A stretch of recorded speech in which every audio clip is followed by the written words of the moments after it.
Welcome to The Explainer. Today, we're looking at the man behind Zomato, one of India's most disruptive companies. But this isn't just another business success story. Nope. This is a deep dive into the psychology of a leader who was shaped by one powerful, lifelong wound: the feeling of being completely and utterly unheard. I mean, we all know Zomato, right? It's that multi-billion-dollar company that just fundamentally changed how an entire nation eats, shops, and even thinks about convenience. And the scale of it is just immense.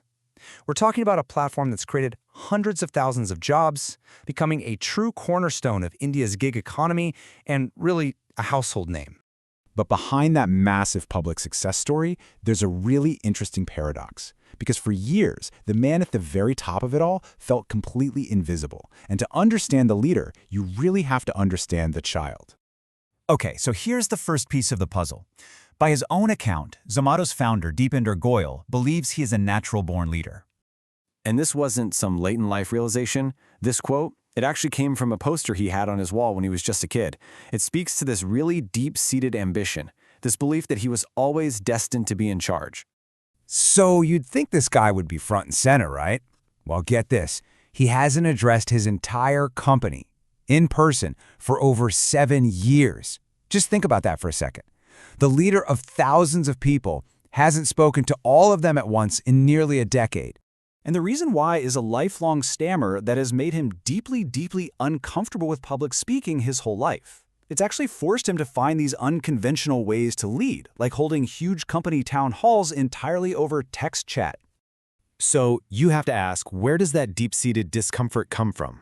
Well, to find the answer, we have to go all the way back to his childhood. You know, Goyal describes a childhood where he was just relentlessly bullied. And it was for a whole combination of things that made him feel like an outcast. His height, his skin color, his stammer, and the fact that he wasn't great in school. But here's the thing, the deepest pain, it wasn't even the insults themselves. It was this crushing feeling of being totally invisible. He says that whenever he tried to speak, people would just look away. They wouldn't listen. His voice was just completely ignored. So how does that profound feeling of being ignored fuel something as big as Zomato? Well, for Goyal, the answer was simple: achievement. If people won't listen to your words, you have to make them pay attention to your success. And when he looks back on it now, he's pretty clear that his main motivation, it wasn't really money, it wasn't fame. It was way more personal than that. It was about earning a level of success so massive that the people around him, his friends, his peers, would be forced to listen. And you know what? In his own words, it totally worked. The success of Zomato gave him the voice he felt like he never had. He felt like he'd finally earned the right to be heard, and with that, a lot of those old anxieties started to fade. So once he found that voice, you'd better believe he built his company around that same intensity. This intense, personal drive to be heard has been literally encoded into the DNA of Zomato's culture. It's not just a business, it's a reflection of his own psychological journey. And that brings us to this core concept he calls the owner mentality.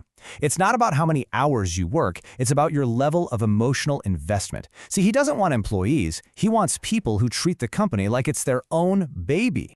And he has this perfect example to explain what he means.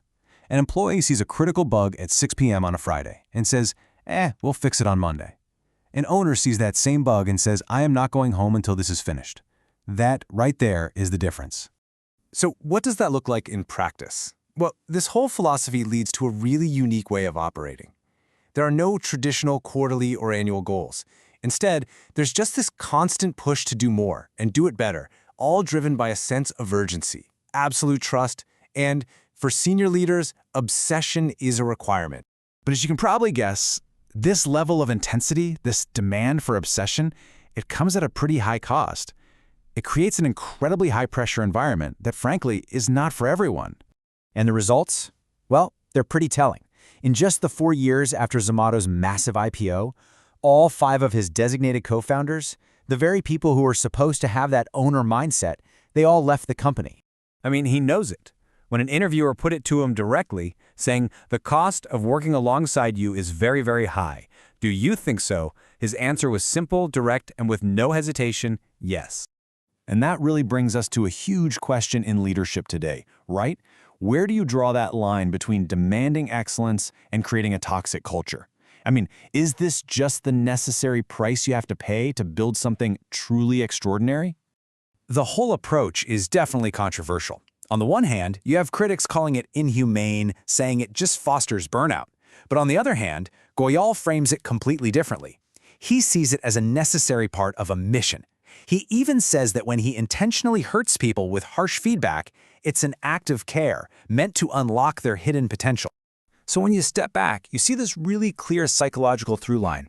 You can draw a straight line from the pain of a little kid who felt completely ignored to the demands of a CEO who expects nothing less than total obsession from his top people. And that leaves us with this final, really provocative thought. Deepinder Goyal achieved his childhood goal. He was finally heard. But when that personal quest scales up to a multi-billion-dollar company that everyone listens to, what is the true price of having a voice? For him, and for everyone who helped him build it,